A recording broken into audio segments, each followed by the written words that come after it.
لما تقفش حرامي على السطح بيسرق العجله والتليفون بتاعك وتقتله. بعدين بقى انا كل ما اطلع على السطح المهجور ده ما الاقيش حاجه اسرقها. الواحد ما يلاقيش الماس ولا جوزين دهب.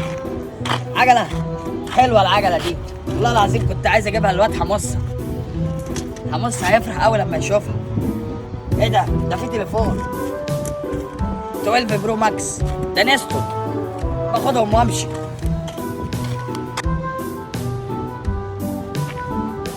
فشتك يا ابن الحراميه وربنا لا اجيبك.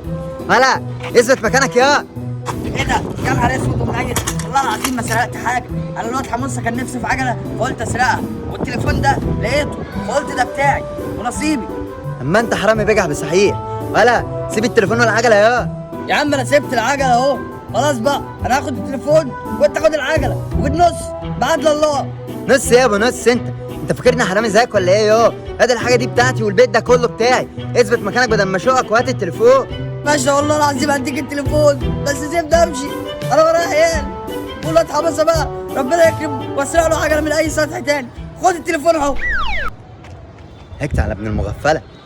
ملا انت اللي زيك ما ينفعش يعيش تاني ما اضمنش ممكن تيجي حكايه وتاخد العجله. انا هقتلك. لا يا عم والنبي عشان خاطر حمص سابني والبنت ساميه بنتي، سيبني امشي والنبي.